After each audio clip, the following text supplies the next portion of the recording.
What if you woke up one day and the world was just off? Not in some big, obvious way, but in 1,000 little details that don't add up.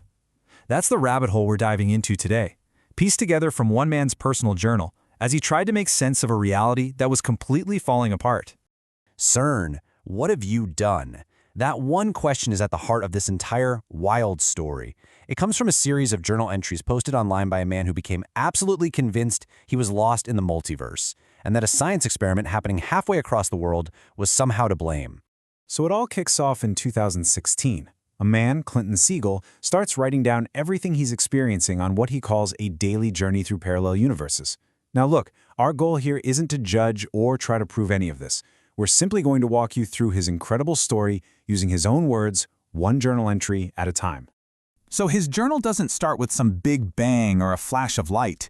It begins with this slow, creeping feeling of unease, a sense that he was living in a world that wasn't quite his anymore. Here's the core idea of his whole experience. On May 20th, 2016, something just fractured. It wasn't one big, dramatic leap into another dimension. Instead, he described it as a constant nightly shift. He was, in his own words, bouncing around per night to new realities, waking up somewhere slightly different every single morning.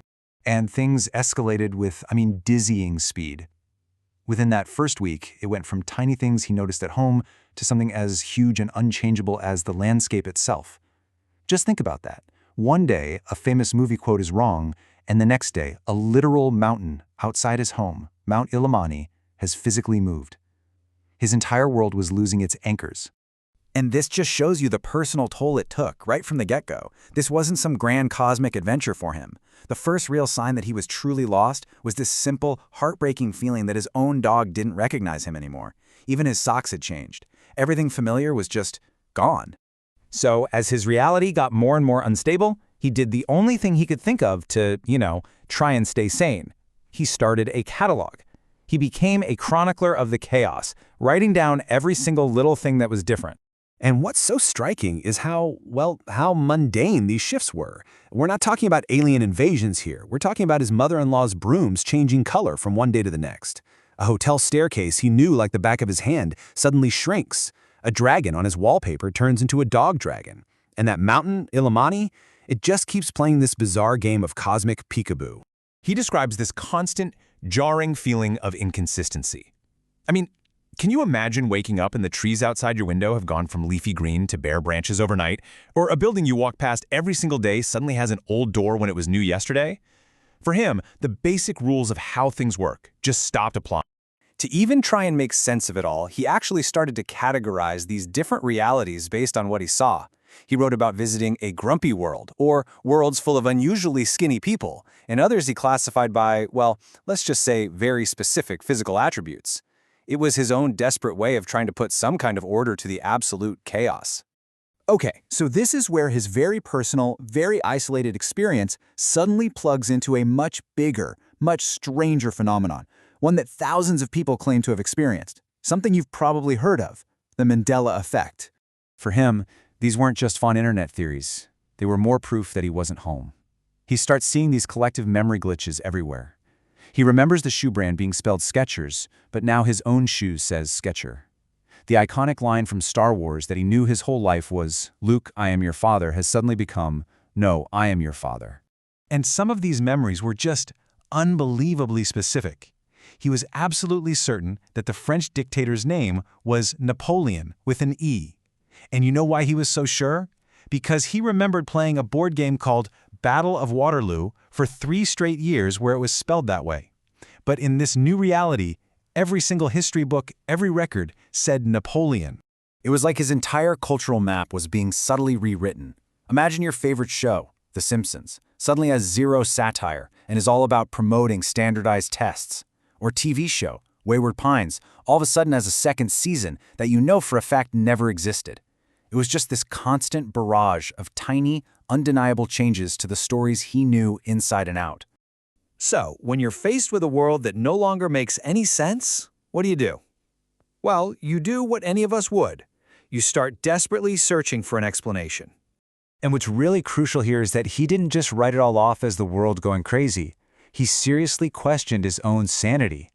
He openly acknowledged that he'd had a mental breakdown a few years prior after a really traumatic injury. And this had such a powerful layer of complexity because he was totally aware of how this would all sound to anybody else. He looked at a couple of possible external causes. His friend Pete suggested it could be some kind of spiritual oppression and told him to pray.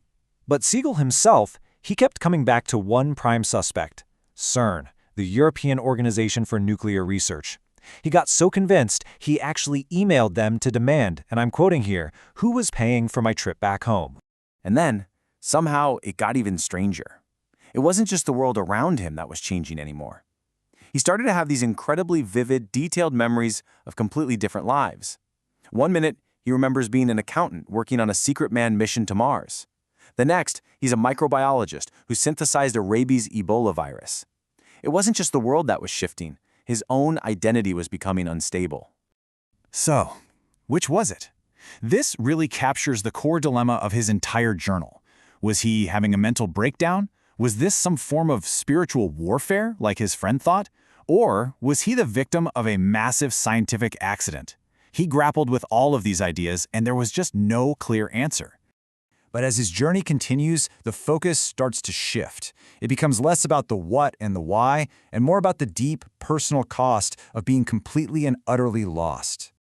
That mountain he kept watching, Mount Illimani, it had kind of become his last anchor to a stable reality. So when it finally disappeared for good, his confusion just curdled into this profound anger, a raw hatred for whatever force had done this to him. And then came a discovery that changed absolutely everything. It was no longer about a movie quote or a brand of shoes. In one of these realities, or perhaps he began to realize, in his own reality all along, he uncovered a devastating personal betrayal. And suddenly, the whole cosmic mystery was completely overshadowed by simple, raw human heartbreak. In the end, his journal doesn't offer a solution. He never finds his way home. The journey through the multiverse concludes not with an answer about the universe, but with the discovery that he was, in his own words, always alone. And the pain of that realization was far, far greater than any strangeness the cosmos could ever throw at him. Clinton Siegel's journal is a singular, incredibly strange document, but it leaves all of us with a really haunting question, one that goes way beyond his specific story. If the very fabric of your reality started to unravel, one tiny, mundane thread at a time, how would you even know?